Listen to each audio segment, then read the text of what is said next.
What was that? What the hell was that? See that? What the fuck is it? Don't move. Stare right back at him. Nobody's gonna find us. If we don't move, we're all fucked. Oh,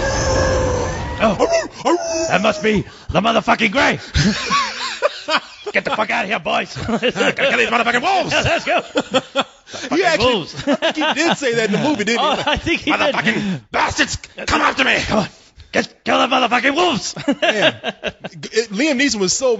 I've never seen him so angry in this movie. I mean, there's one point he's angry at God. Fuck you! You fucking give me a sign. Fuck it, I'll do it myself. Even when his internal dialogue is going on, when he's thinking to himself, you can even hear that. You can hear that where his lips aren't moving. You just see his pissed off eyes going, motherfucker.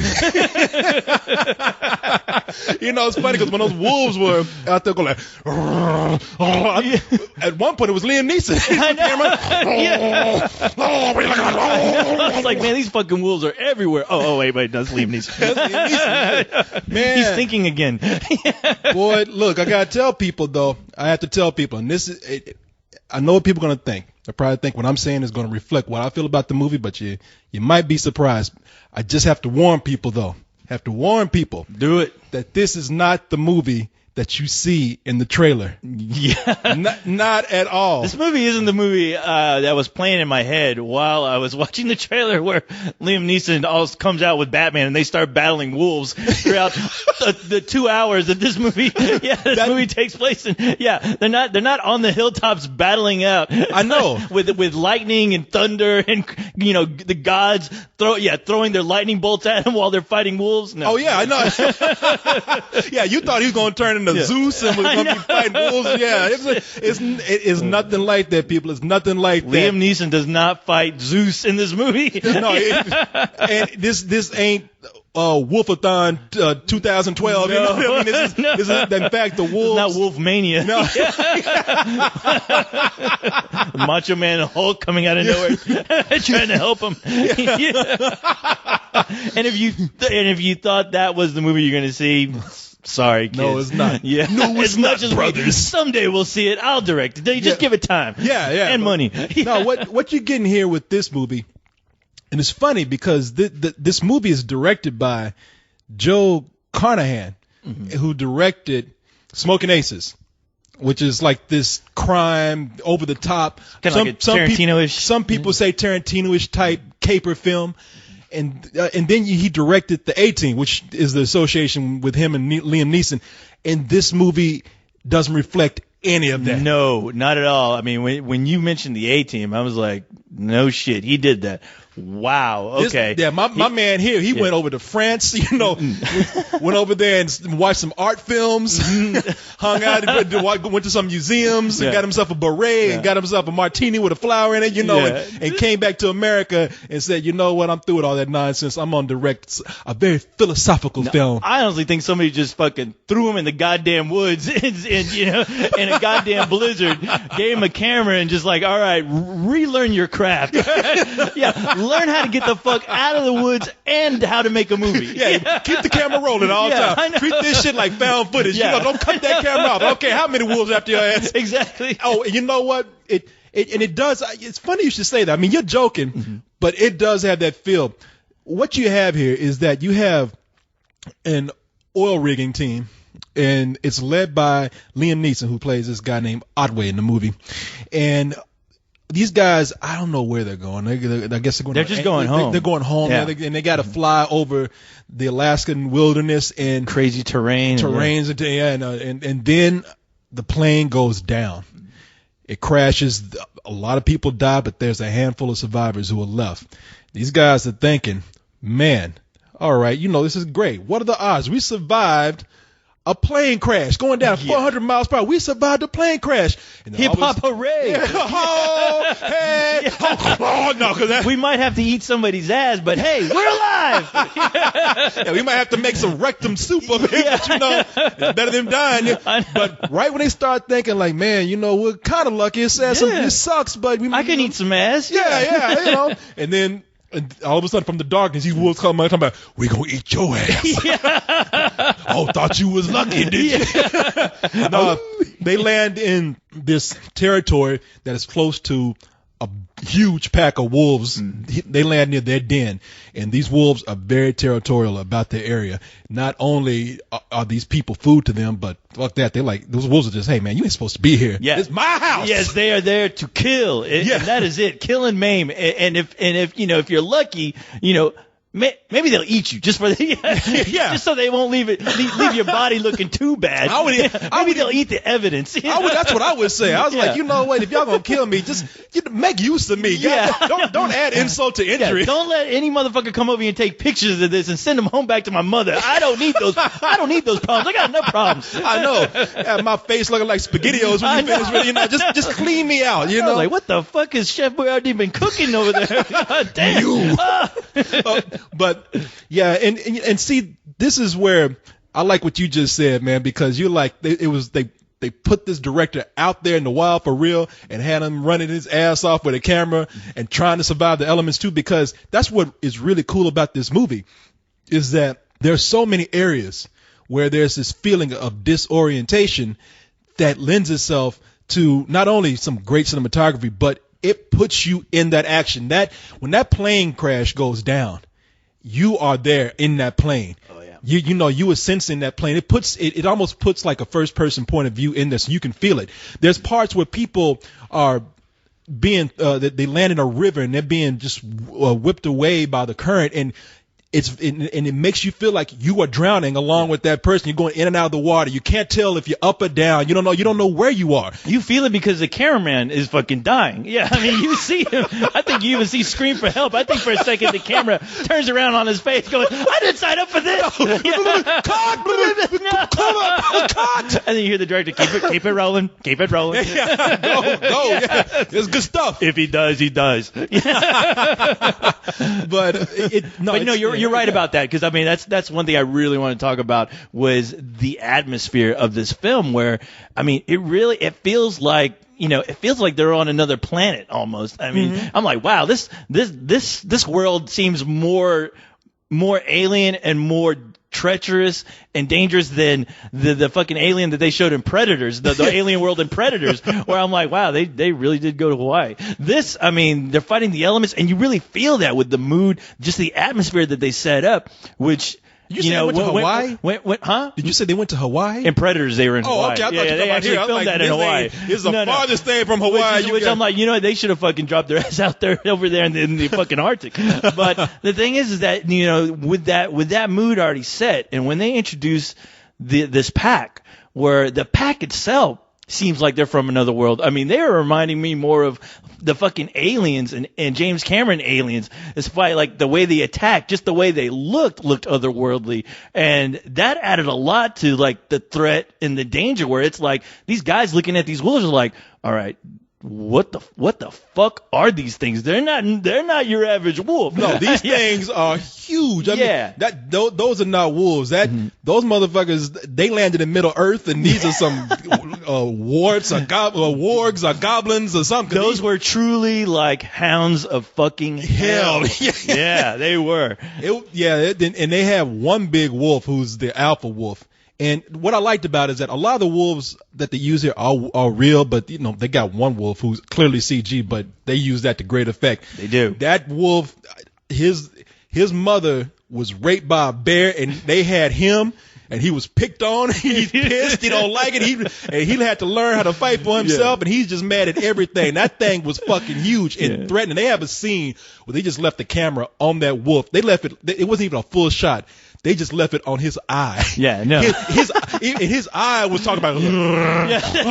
That was just his eyeball talking about. No, that eyeball had muscles on it. I was like, holy shit! I mean, it looked like a fucking hybrid of a wolf bear, fucking raised by Chuck Norris. I mean, you're just like, holy shit! What that motherfucker? And whenever you saw that motherfucker, it might as well been on the top of a huge mountain. Oh yeah, that motherfucker was covering its ground. Like, you're fucked, right? Don't worry. You meet me again at the end of the movie. That was true, because that wolf came down, didn't even really attack anybody. He just came down and said, "Bear witness, motherfuckers. This is what you have to look forward to. Let me introduce myself. I'll be the motherfucker that's killing your ass at the end of this flick. My name is Death." I gotta go take a shit. I'll be back. I'm gonna be shitting you later on. Man, but see, we're talking about these wolves, but the movie, let's just get right down to it. The movie, this is what I told Leon. We saw it with Leon tonight when Leon wasn't asleep. Leon sounded like one of them wolves in the movies. He's falling asleep hard, man. He definitely woke up with those wolves, man. Shit, I thought it was a wolf sitting Made next their to me. wake the fuck up noise. Yeah. I remember you nudged him too. He's like, Oh shit. But we're talking about these wolves. These wolves are really not in the movie a lot.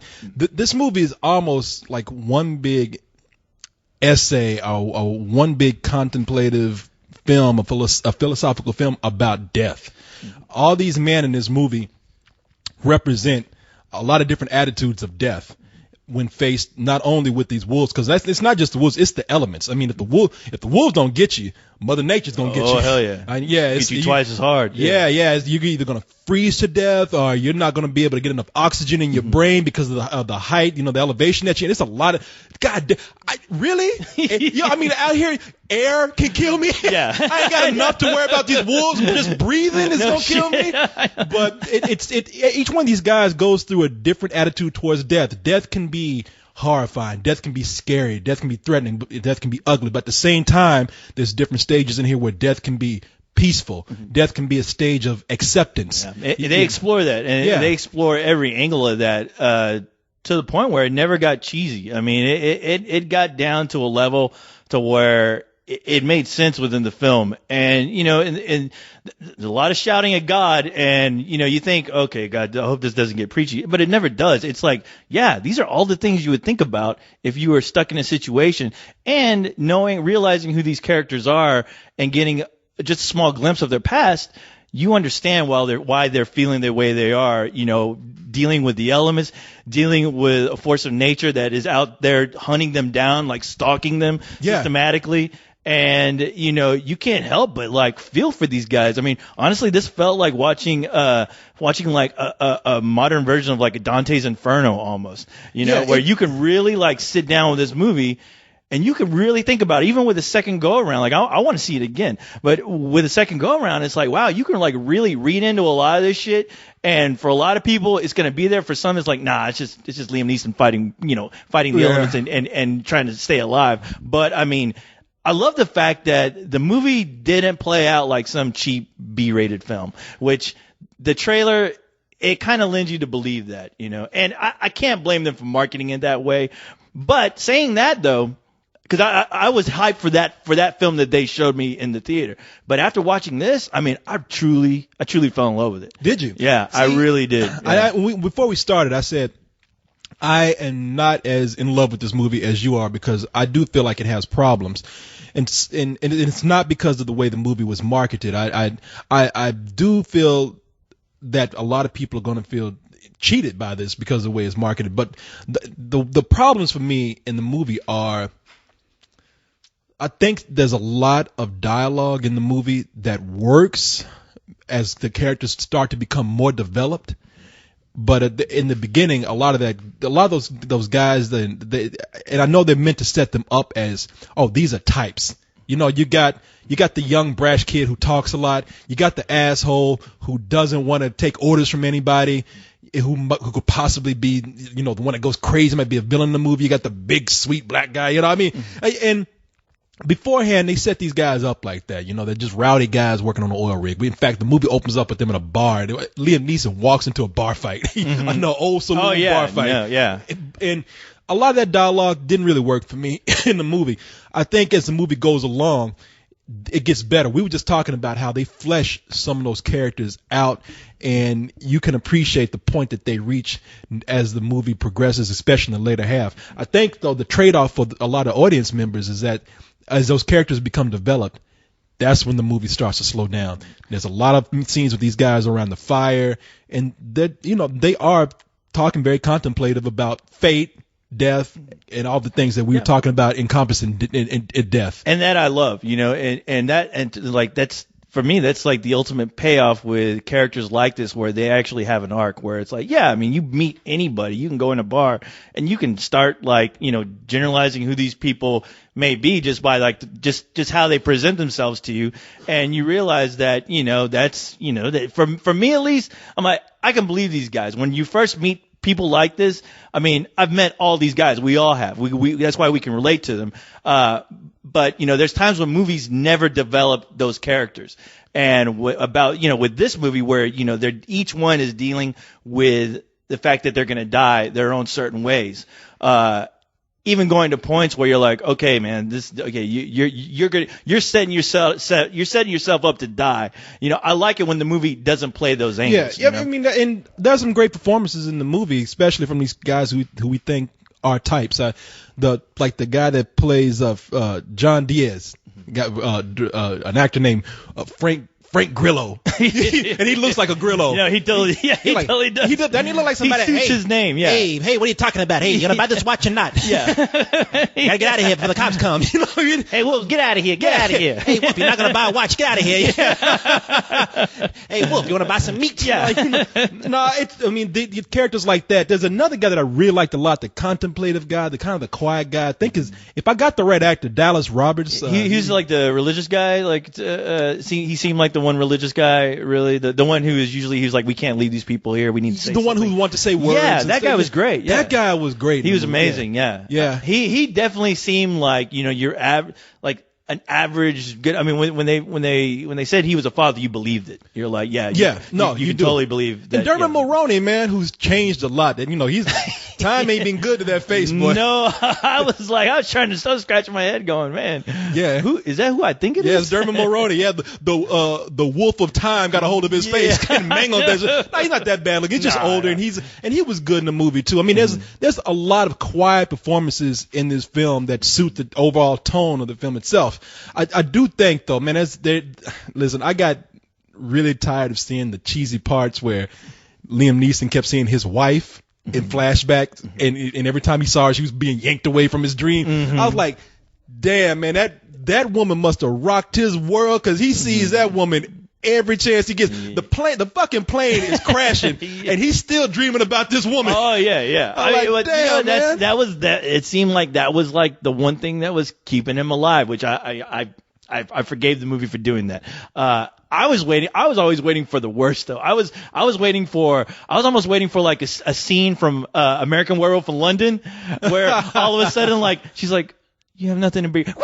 And then the Nazi wolves come in and start blowing her away. Like they make that horrible that squeal, like, give us this bitch. Take everything from you. And then a wolf tears out Liam Neeson's throat. I was waiting for that the whole time, which made the movie that more intense. I mean, because you never know, once the camera goes somewhere else, it comes back, boom. Oh yeah, it's like a shark attack. Then that was the cool thing about it too, because I was literally on the edge of my seat, because I was like, I know this director is fucking me. He's really fucking with me right now, because as soon as I think everything's calm, boom, somebody's gonna get fucking bit. Oh yeah, no, it was there are moments, like I said, really the wolves are not in the movie all that much. They set them up great. I mean, when they want to set these wolves up as threatening, they set them up as threatening. I mean, they like when they come out with those glowing eyes, they got those looking like the end of Thriller. Oh yeah. Except it's like about 20 Michael Jacksons in the dark looking at you. The wolves come out. Yeah. They really.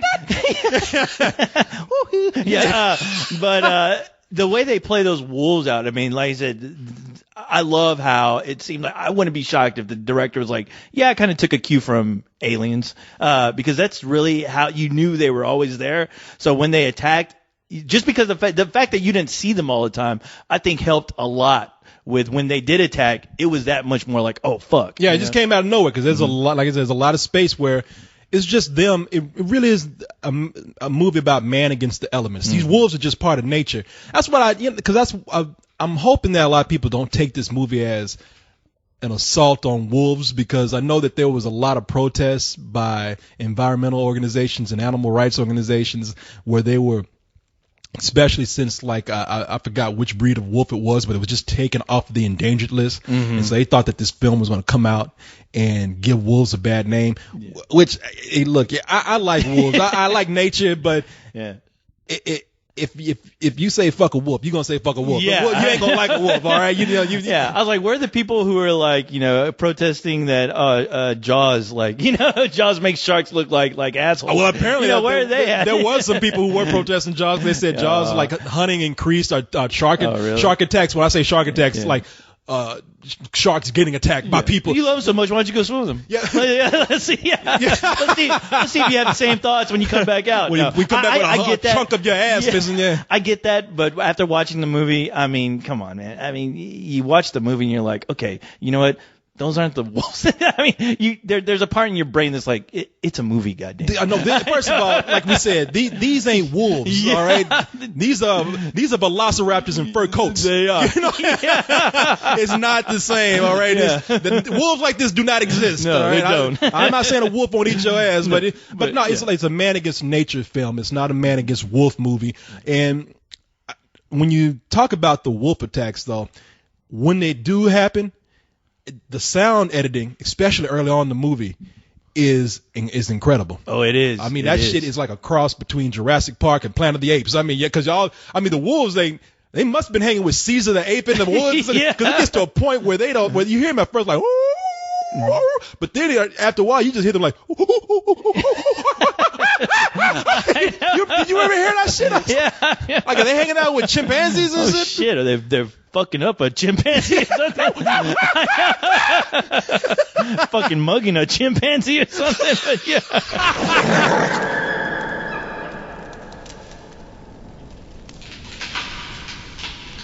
What was that? The alpha. They went at him.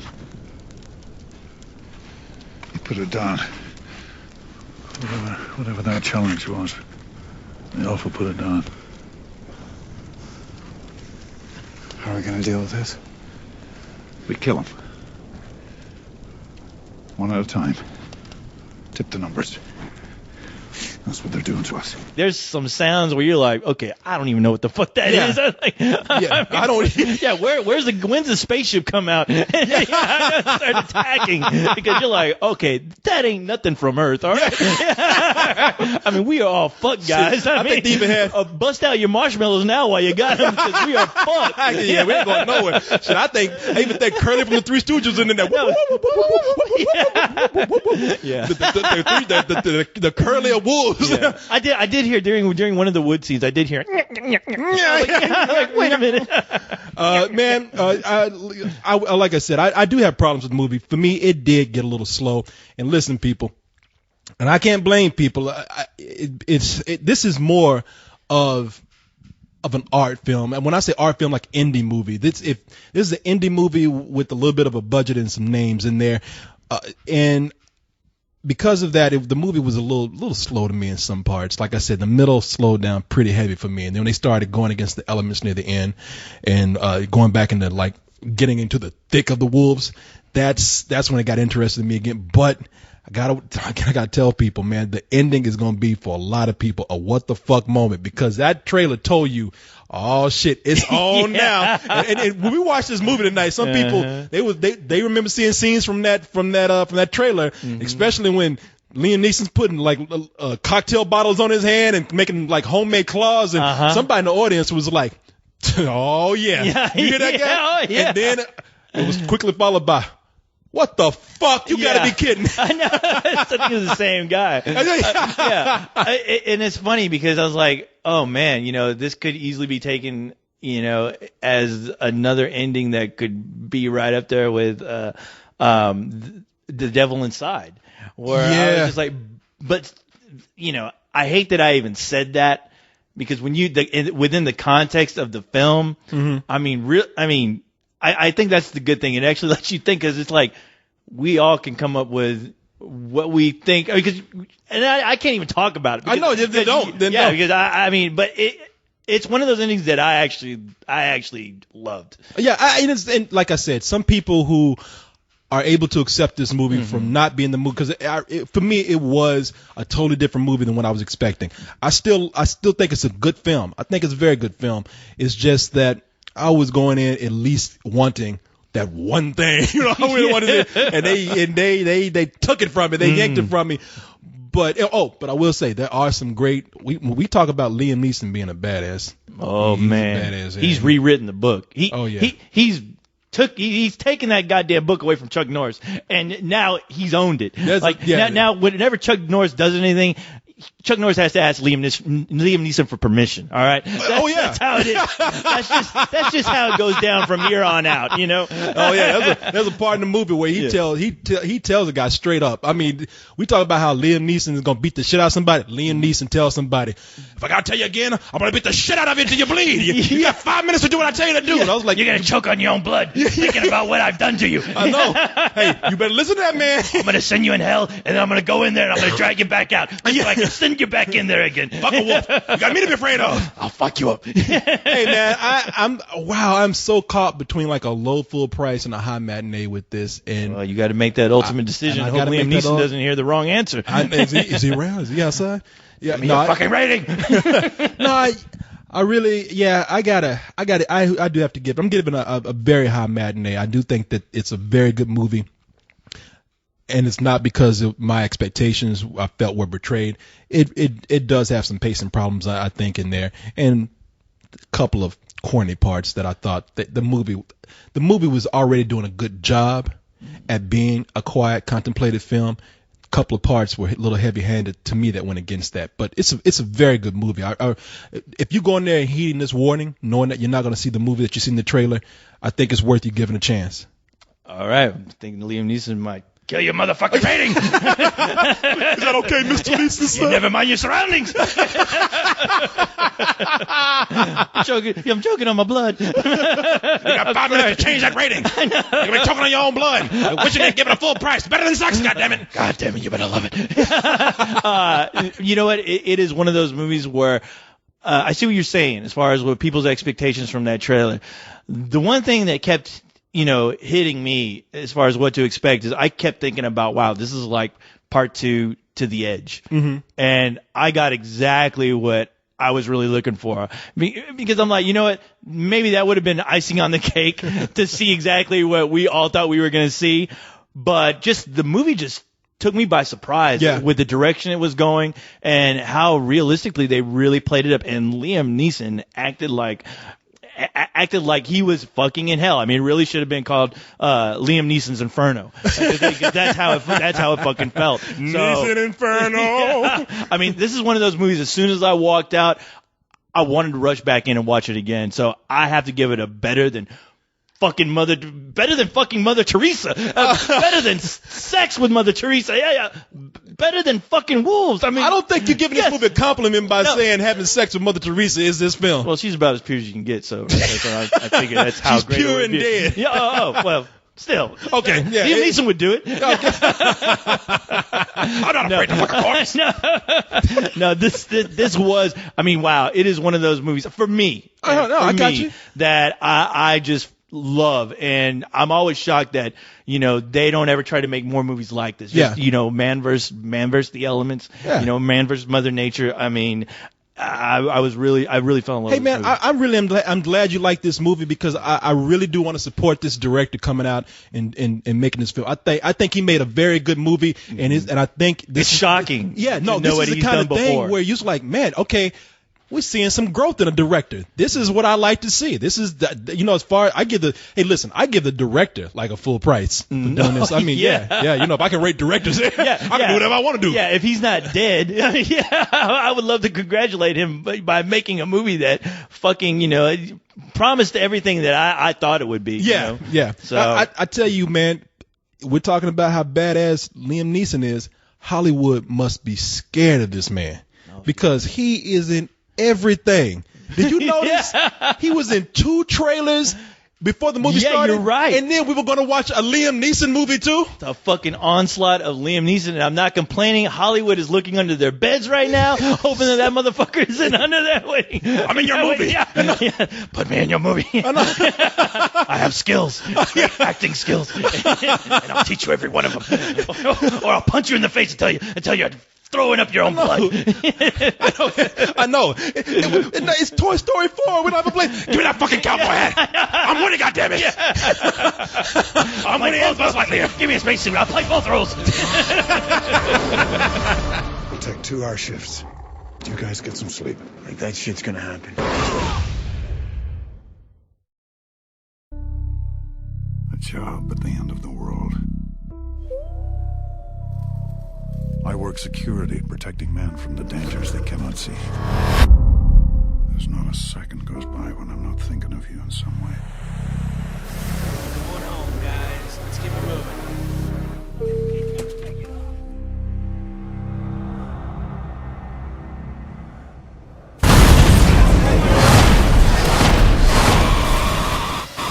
Oh noes, I has Tigray. I'm not even sure what that means, but I got a feeling it involves the internet and cats. Somewhere on the internet, people will understand. Okay. Somewhere. Well, it's fortunate that we post these on the internet. So. Internet, the final frontier. So it's going out to the right Voyages. audience. Yes, they are. You know what? We're here talking about the alternate opinion about the 2012 thriller film directed by Joe Carnahan and starring Liam Neeson called The Gray that just came out. Now, everybody's been waiting for this kick-ass, another movie where Liam Neeson is kicking ass. Now he's kicking ass against Winter and Wolves, and that's actually not what this movie is. Well, if anyone could just kick nature's ass, it's Liam Neeson. But this movie is about how, even Liam Neeson really can't completely. I know. I mean, you can fight so many things, but Mother Nature ain't something you're going to win against. Well, it's funny that, as much as I heard some complaints from some people, and I have not listened to Corey and Co's review of this, No, so I I haven't couldn't really tell you how that goes. But as much as I've heard some people complain about this film in the sense that they were sold by the trailers on expecting, something like Taken but versus nature. I'm not sure how that would even work. Right. And that's not this movie at all. It's still Liam Neeson being a total fucking badass. I mean, make no mistake, he is one seriously kick-ass dude in this movie. Well, now see, Cyrus, even you saying that makes it sound like it's an action movie where he does that. It has moments. Here's the thing. I think a lot of people who will come out of this mad, because when we saw it at midnight, there were plenty of people in the audience who were like, when they got to the end, they were like, what? Oh, and I know they saw, the marketing is that, hey, you love this guy in Taken, and we've done these other action movies with him, so now it's him versus wolves and nature. And really, I say, all right, trailers lie. I don't really think the trailer lied. When I think back to that trailer, the trailer didn't really sell itself as that. However, all the other movies he was in made you, as an audience member, watch that and extrapolate that on your own. But when you look at if you really step back and look at the trailer and don't think about Taken, the trailer doesn't really, it's not betraying what the movie is. Right. It's mixing the order in a way that might make you think it's something else. But it's really on you. Well, one of the interesting things about this film, and I hadn't thought about when I was watching it until after I was doing my research about it, was that Liam Neeson's career has taken a really odd turn since 2009 towards... When his wife died? When his wife died, Natasha Richardson, who died of a head injury in a skiing accident out in the snow, right? Yeah. And he's gone to doing more, just more action type of films. I mean, this is a guy who wanted to lose himself in, stuff he didn't have to think that hard about. And this is the first film where we've seen him trying to bridging a gap, as it were, because here's a film with a character who's dealing with the loss, and we're not really sure in the film. His wife has left him. Yeah, his wife is one way or the other. His wife has left him. Yeah, and the movie has him doing it out in the snow and constantly thinking about it. And there's no way that this wasn't a reason why he took this script in the first place, And as much as part of me might go he's an actor, he has to take anything, could be coincidence. There are certain scenes that are just heart-tugging and gut-wrenching. Yeah. Where it's just him pulling it out. And it does seem like it's almost therapy for him. Yeah, I know. I absolutely agree with you. And this is a kind of a philosophical film, really. Oh, kind of. That's exactly what it is. If you're making a movie that is recalling Jack London on multiple places, which is like, for you guys out there who don't know, I mean, he's a great writer. If you didn't read him in middle school, maybe you didn't go to middle school. It's the only thing I can think of, because they usually make you read at least The Call of the Wild. Yeah, you had to read White Fang. Come on. Yeah. And it deals with all these aspects of like just the human condition along the way of these guys who were, all right, you know what, we should just go into what this is about for those who are like, I don't want to get Coy and Cole's review. I'll read for all three of you. Here we go. Yeah. The story, as it were, is Liam Neeson plays a guy named Ottaway, or Otway. I guess it seems like they pronounce it Ottaway, but it's spelled Otway, who is, a badass who works at an oil rig up in Alaska, or like a drilling, some different drilling sites in Alaska. Yeah, and he's a badass hunter. His job is to keep the predators off of everybody. Yeah, he kills the wolves. Is his whole job. He sits there with a rifle, and he's really good at what he does. And yet, as we see early on, he's not really into it.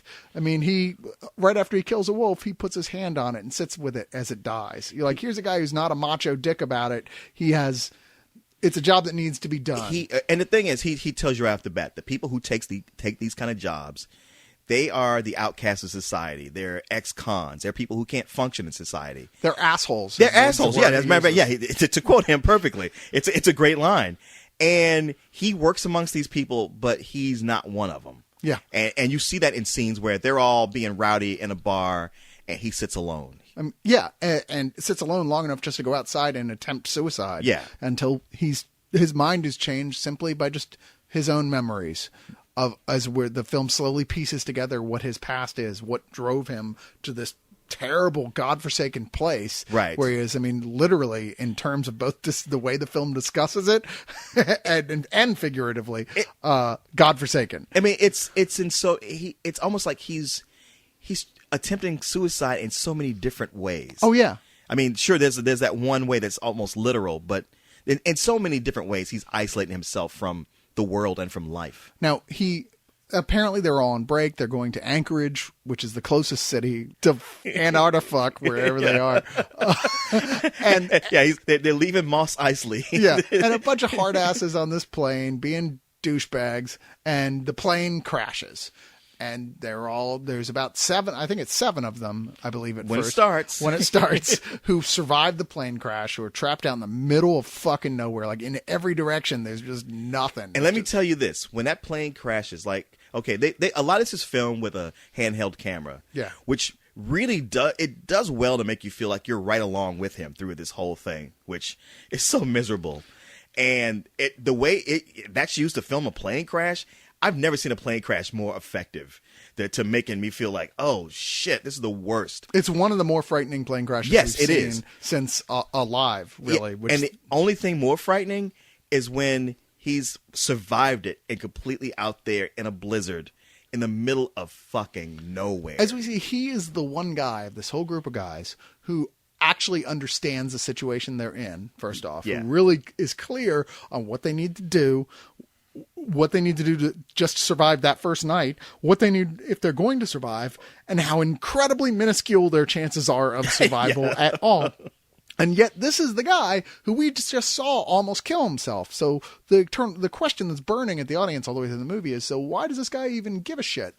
And I think that's the core central conceit of the film about a question of existence in and of itself. It is like, isn't the reason to live is to live, and help other people live, and to, if you have to die, make it as noble and as meaningful death as possible. I think you're right. I mean, and as if just the harsh elements and being completely lost, where they're like, we got no hope of a plane finding us unless we get to someplace on our own.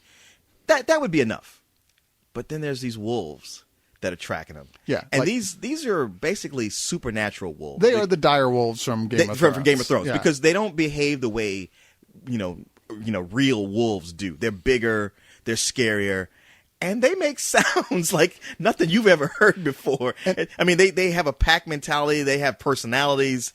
They do sneak attacks. Well, it's funny. It's like, okay, so I actually did some reading, and a lot of the stuff with the wolves on here actually is totally accurate. In fact, most of it is. Like, even that thing about wolves are the only animal that seek revenge is apparently true. Really? Like, they actually do that. That was not bullshit. Because everything I've read is that wolves really, like, they don't, not only do they not eat people, they retreat from people. Well, no, sure they do, but the whole conceit here is they were near their den, and then there's the exception if they're in the killing range. Yeah. But I'm not going to get too scientific here. There's going to be someone out there who will argue, right. whatever.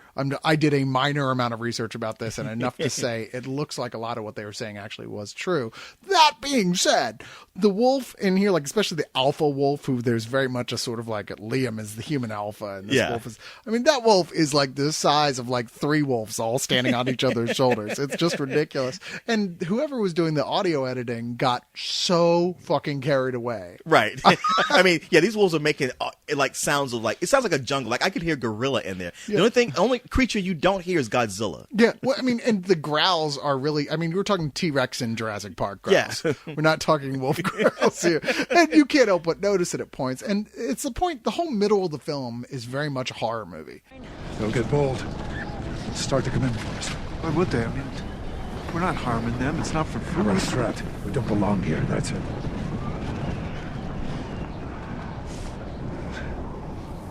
There's trees out there.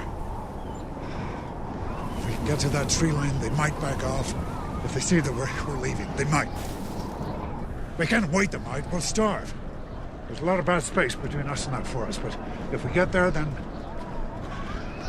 we can better defend ourselves. Less exposed. I don't know.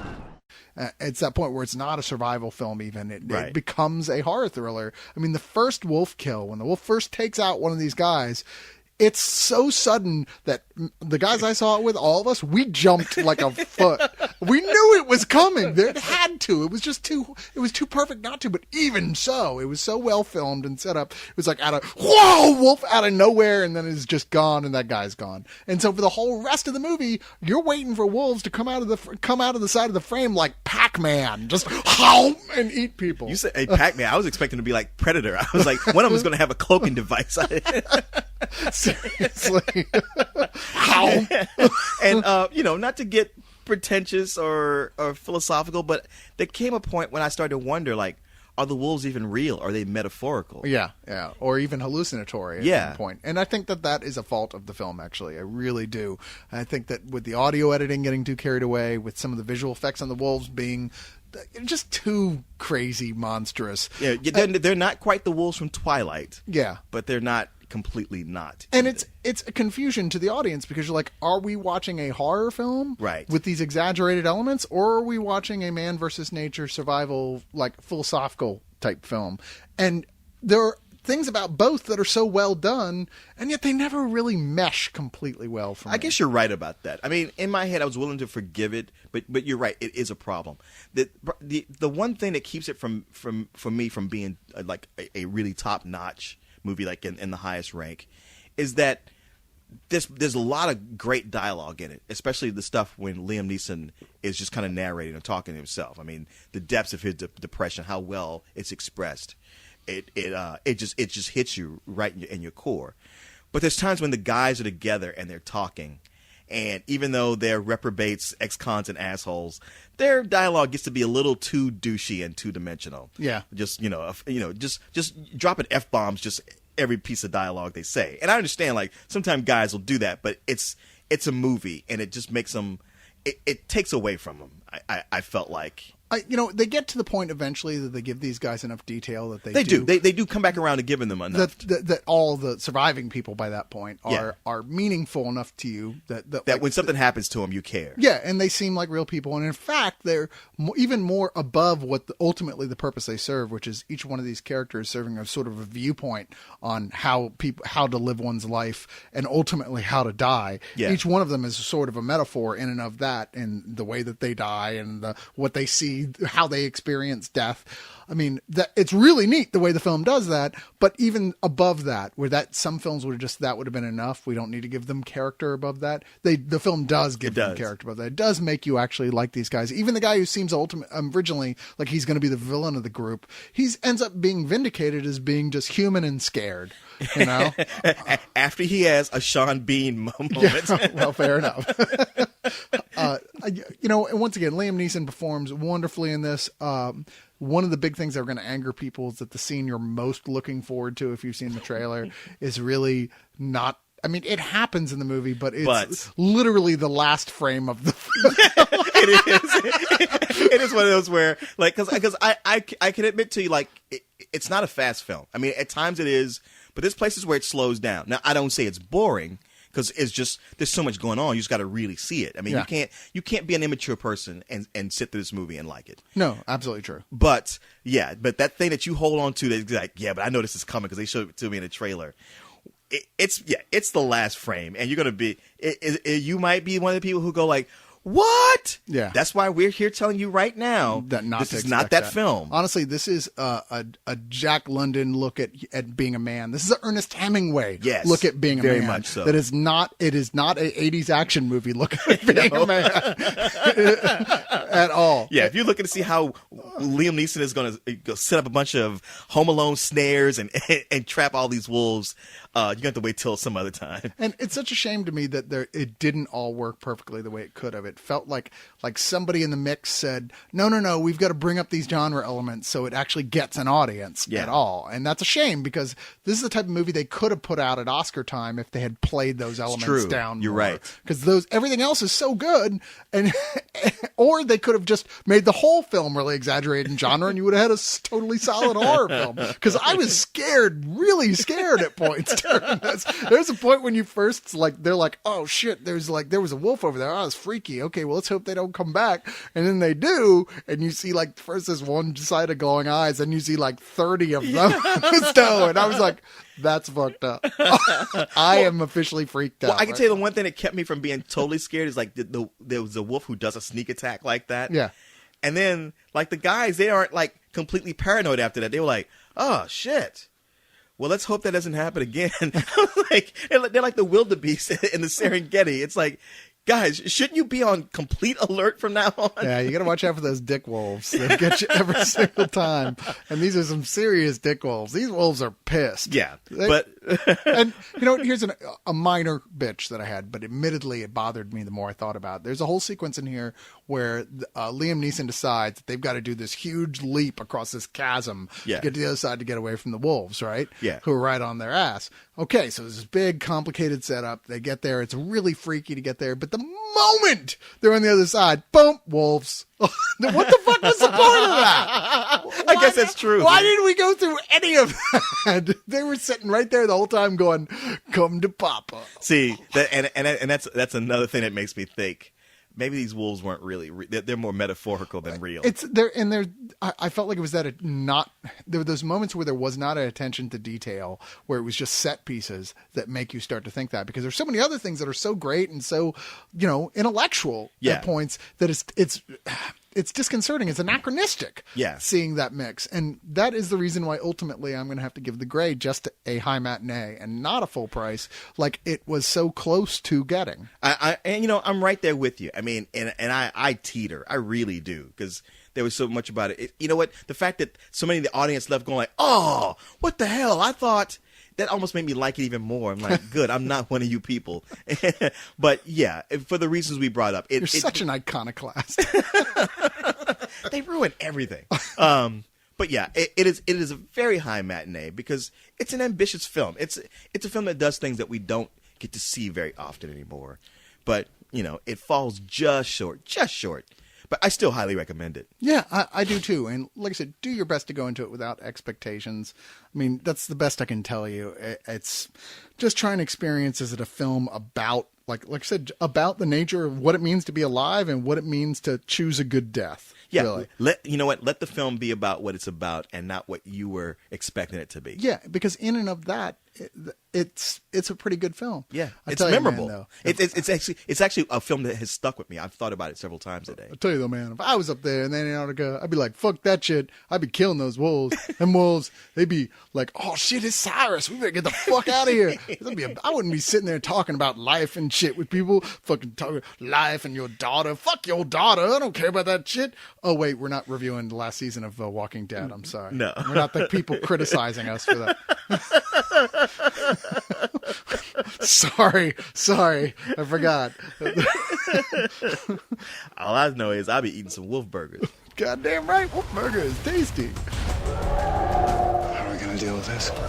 We take them on, one at a time. I want to see your face, feel your hands in mine. Don't stop!